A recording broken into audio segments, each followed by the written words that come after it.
அன்பான நேயர்களே, வணக்கம். நான் உங்கள் JNS செல்வன், எண் கணித நிபுணர். இயற்கையா தன்னுடைய திறமையால திரைத்துறையில கலைக்கு முன்னுக்கு வந்த ஒருவருடைய பிறந்த நாள் பார்த்தீங்கன்னா 28/7/1983. ஏழுமலையானுடைய பெயரை தனது நிஜ பெயராக வைத்துக் கொண்டவர்.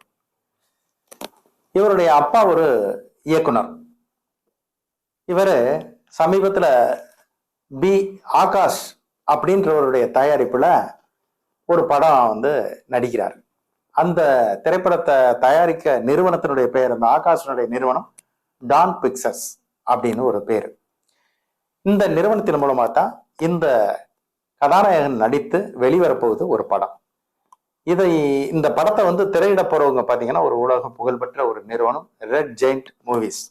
அனைவருக்கும் தெரிந்த நிறுவனம் தான். படம், இந்த திரைப்படம் வெளியாகக்கூடிய நாள் அப்படின்னு அறிவிச்சிருக்காங்க 1/10/2025. இந்த திரைப்படத்தினுடைய பெயர் பார்த்தீங்கன்னா இட்லி கடை அப்படின்னு எல்லாருக்கும் புரியறது மாதிரி வச்சிருக்காங்க. அந்த தயாரிப்பில் நடிக்கக்கூடிய கதாநாயகன் முதலாக நடித்து வெளிவந்த படம், ஃபர்ஸ்ட் படம் அவருக்கு கதாநாயகனா துள்ளுவதோ இளமை அப்படின்னு ஒரு படம். இதனுடைய கூட்டுத்தொகை பார்த்தீங்கன்னா 61.7. அந்த படம் ரிலீஸ் ஆன தேதி பார்த்தீங்கன்னா 10/5/2002. எல்லாத்தையும் கூட்டினா 10.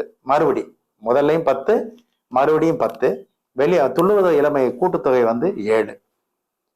இந்த கதாநாயகனுடைய பிறந்த நாள் நம்ம ஏற்கனவே சொன்னோம். 28/7/1983 பிறந்திருக்கார். 28னா 1, எல்லாத்தையும் கூட்டினா 38. அப்ப 3 8 கலந்த 2. இந்த 2ஆம் எண்ணுக்கு அந்த 7ஆம் எண் மிக மிக ஒரு இணக்கமான ஒரு எண். அதனால இந்த துள்ளுவத இளமை ஃபர்ஸ்ட் படமே பெரிய லெவல்ல பேசப்பட்டுச்சு அவருக்கு. இப்ப இந்த ரெட் ஜெயண்ட் மூவிஸ் வெளியிடுத இந்த படத்தை ஆகாஷ் பாஸ்கரனுடைய தயாரிப்புல இருந்து வருத டான் பிக்சர்ஸ். இந்த படம் வெளிவரும் நாள் 1/28 பிறந்த அந்த 1ஆம் எண் நடிகர் 1ஆம் எண் தேதியில வெளிவர்றது ரொம்ப சிறப்பு. நிச்சயமா அதுல மாற்றம் இல்லை. 1/10/2025 எல்லாம் கூட்டினா பாத்தீங்கன்னா 11/1/1/2. அதுவும் இவருக்கு மிக மிக சார்பா இருக்கார். இந்த கதாநாயகனுடைய பெயரை அப்படி சூட்சுமமா சொல்லிக்கிட்டே இருக்குமே நேரம் புரிஞ்சிருக்கும். தனுஷ் அப்படின்ற ஒரு நடிகர் நிறைய படம் பண்ணியிருக்காரு. நம்ம ஏற்கனவே ஒரு பதிவு கடந்த சில மாதங்களுக்கு முன்னால குபேரா படம் இவருக்கு மிகப்பெரிய பின்னடைவை தரும்னு சொன்னோம். குபேரா படம் ஓடிச்சு, லைட்டா ஓடிச்சு. அதுல வேறு கதாநாயகர்கள் நடிச்சதெல்லாம் ஓடிச்சு. இவருக்கு ஒரு பெயர் நல்ல பெயர் இல்லை.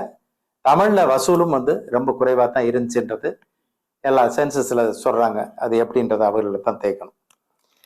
இப்ப இந்த கதாநாயகன் நடிக்கிறவருடைய பேர் இயல்பான பேரு கே வெங்கடேஷ் பிரபு. 62, கூட்டுத்தொகை 8. இந்த 8ஆம் எண்ணுக்கும் படம் வெளிவரும் 1ஆம் எண்ணுக்கும் அறவே இணக்கமற்ற சூழ்நிலை. இதே பேசுறதான் குபேரா அந்த 18 வருது. அப்படியே இது அவருக்கு புகழ் குறைக்கும் அப்படின்னு நம்ம சொல்லியிருந்தோம். அதே 18 நம்பர்ல இட்லி கடையின்ற பேரும் நம்பரும் 18 வருது. இது இவருக்கு பெரிய பின்னடைவை கொடுக்கக்கூடிய ஒரு எண். இவருக்கு பாத்தீங்கன்னா மொத்தத்துல இவருடைய பிறந்த தேதிக்கு ஆகாத எண்கள் 8ஆம் எண்ணும் 9ஆம் எண்ணும் ஆகும். இந்த 2 எண்ணுல இவரு 9ஆம் எண்ணில் இந்த பெயரை வச்சிருக்காங்க, இட்லி கடை அப்படின்றது எல்லாருக்கும் புரியறதுக்காக வச்சிருக்காங்க. நான் கடைசியா சொல்ல போறேன். இந்த இட்லி கடைக்கு ஒரு என்ன சேஞ்ச் பண்ணா அந்த தாக்கம் குறையும்ன்றத சொல்றேன். தனுஷோடைய பெயர் எண் 62 அப்படின்ற ஒரு 8ஆம் எண்ணில் இருக்கிறதுனால இட்லி கடை ரிலீஸ் தேதி 1ஆம் எண்ணில் மிகவும் சாதகமற்ற முறையில பலன்களை அவருக்கு தரப்போகுது தனுஷுக்கு. அப்புறம் மேலும் பாத்தீங்கன்னா தனுஷனுடைய விதி எண் 38/2. அது 2ஆம் எண்ணில் இருக்கிறதுனால படத்தினுடைய இட்லி கடை அப்படின்னு கூட்டி பார்த்தா 18. இந்த 2ஆம் எண் தண்ணீர் சம்பந்தப்பட்டது, நீர். 18 அப்படின்றது 9 நெருப்பு சம்பந்தப்பட்டது. நீருக்கும் நெருப்புக்கும் எப்படி இருக்குன்றது ஊரறிஞ்ச உலகம் அறிஞ்ச விஷயம். 9ஆம் எண்ணில் இந்த இட்லி கடை வர்றதுனால கடுமையான சிக்கல்களை நிச்சயமாக இவருக்கு வாரி வழங்க போகிறது.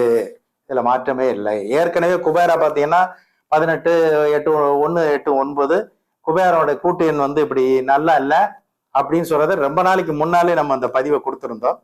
அந்த படம் அவருக்கு ஒரு பெரிய பெயரை தரவில்லை. அதனால கண்டிப்பாக இந்த இட்லி கடை வரும் 1/10/2025 வெளியானால் தனுஷிற்கு இன்னும் பின் இறக்கமான காலகட்டமாக அமைந்துவிடும். இந்த வருஷமே அவருக்கு சுமாராக தான் இருக்கு. அதாவது நியூமராலஜி படி கூட்டுத்தொகையில இது மேலும் பின்னடைவுகளை தரும். இப்ப இட்லி கடையை எப்படி மாத்தலாம்? அது நிறுவனத்துக்கு நானே சொல்லலாம். ஆனாலும் நம்ம நேயர்களுக்காக சொல்றேன்.